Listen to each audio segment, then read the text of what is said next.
Hello and welcome back. Last year I made a video where I became Batman for a week, and by that I mean I trained like him, or as close as I could get to training like Batman for a week. And last time we took a look at the character of Batman. It feels as though there's a theme developing. And this week we continue with that trend to look at Batman's equipment and train with those to see how I get on. In methodology, Batman uses a lot of methods similar to ninjas. How he uses stealth, the shadows, uses his equipment, skills and knowledge in order to overcome threats rather than brute force or anything like a sword or great weapons like a spear. Which is very true, but he doesn't act like a ninja completely. And a ninja is an assassin for hire, for example, or an assassin loyal to a clan, where Batman is loyal to the idea of honor, of integrity, of justice. No justice. And that's not like a ninja.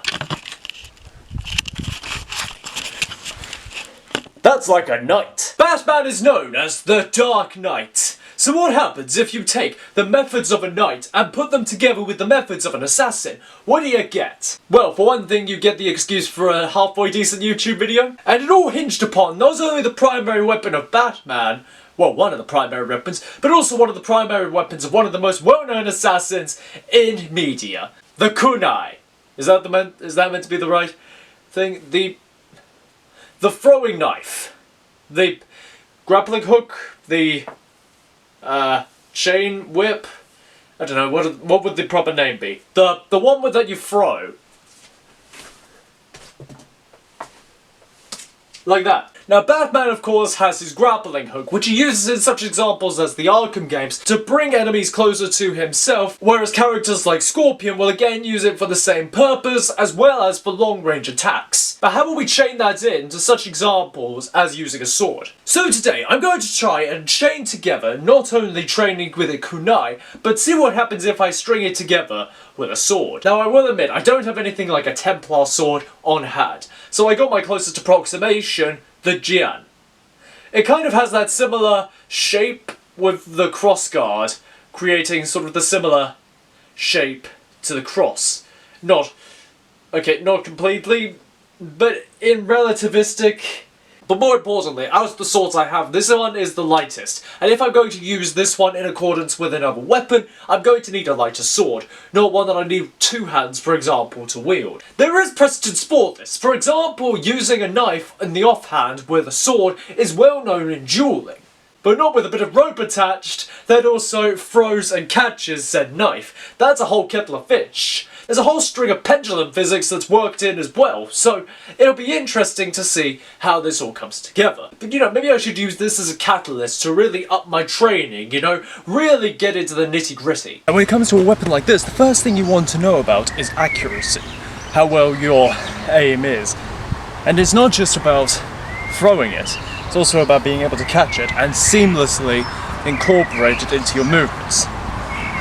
So, we're going to do a quick test.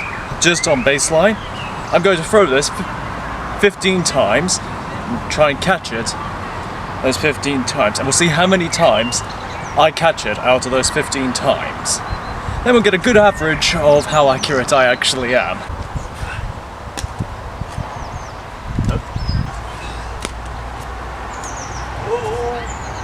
Should we count that? I don't feel good about counting that one. We'll take pity and say that's 1 out of 3. 2 out of 4. Remember the technique, there's a technique to it. When you pull it back, you sort of have to pull back like you're pulling back a bow. So that same motion. This is a 5.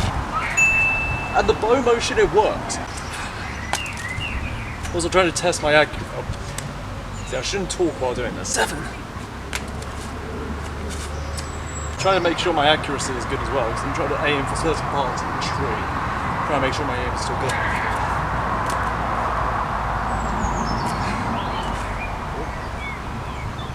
I sort of count, I don't know what version. I'm not counting that, because I didn't directly catch it on the grip. I caught it at the rope. I'm not counting that. Should be.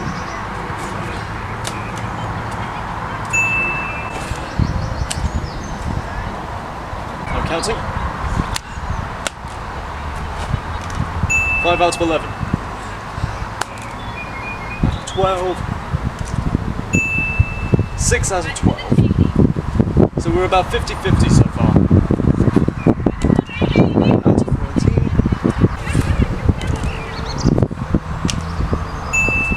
I caught it on the blade, which is not a good thing to do, but I'm counting it anyway. 7 out of 14. So we're still keeping with the averages. Let's make it count. So we're about 50-50 in terms of accuracy. Okay, that's good to know. So I'm about 50-50. So we need to make sure that in the course of this practice I up my average to where I'm at least 10 out of 15 or 11 out of 50. Can't have halfway. I think my nunchuck training will come in useful for this sort of thing as well. Enough talk. I think I know what time it is. It's time for an 80s style montage.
Okay, so from doing this, as you may have noticed, there were some things, really. I think it all came, because this is an approximation of a kunai, there were some teething problems just with the production of this as I made this myself. What I did was I basically made this by taking some plywood, cutting it into this approximate shape, and then covering it with some foam, tying a rope to it. And let me tell you, it was enough of a process just finding this bit of rope that was appropriate for it. At first I was going to use something like bungee cord for this, but the bungee cord I got wasn't quite correct. So that was money well spent. But during the process of actually using it, it kind of did something like broke. Right here. The handle on it broke. Hold on, can you see it properly from there? the handle broke. Get over here! Oh.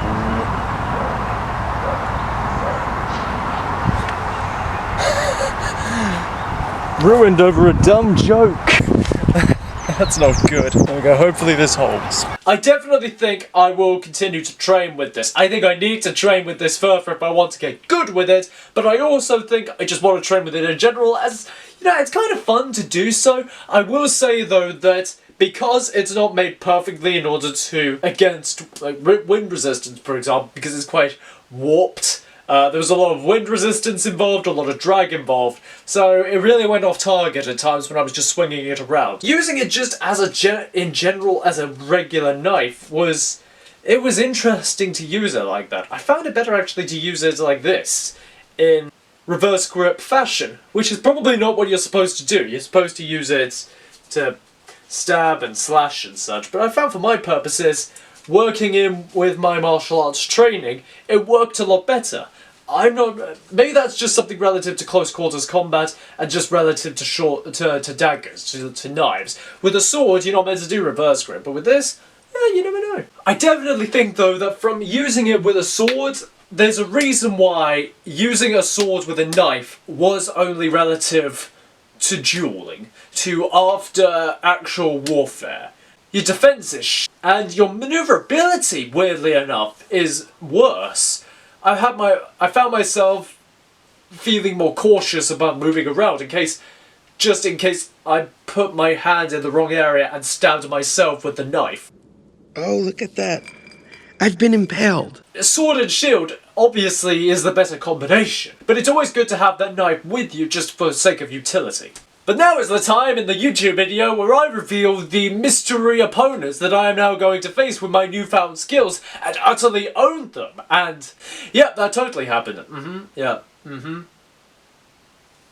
Now, I think if that were to happen, I would, as I said, need more time to train with it, need to get more used to it, and probably need a better example of the weapon before I can do that. Because otherwise, if I pulled this out in sparring now, I would either have to fall back on just unarmed training, on my hand-to-hand, or I would have to get out another weapon, because I don't think I'd be sufficiently trained in this just yet. I don't think I have enough evidence yet to conclusively say how well this will work. I can imagine it will work much better just to stab someone from long distance, pull it back. But then but then I don't know if there's the resistance of it being stuck in someone's body and needing the strength to pull it out again and be able to accurately catch it. So, I probably will, as I say, train further with this, and you'll probably see said training on the shorts on my YouTube channel. And if you want to check out the shorts on my YouTube channel, you're welcome to do that now. There are lovely shorts. And don't forget to subscribe as well so you don't miss any new videos or any new shorts. Overall, this has been an excellent benchmark in how to not only push yourself out of comfort zones, but also just to try things, and if they don't work, just continue to figure them out. But I don't think I will make it as an assassin anytime soon. I think plain old knight suits me just fine. But what do you make of this video? Let us know down below in the comments what you make, not only of the weapon of the kunai, but if you also have any other training ideas as well. Perhaps a new form, perhaps a new technique to showcase here, something else to experiment with. Or maybe there's something I'm missing in the kunai. That's very possible. I did only pick it up, relatively speaking, 5 minutes ago. But until next time, thank you for watching and peace be with you.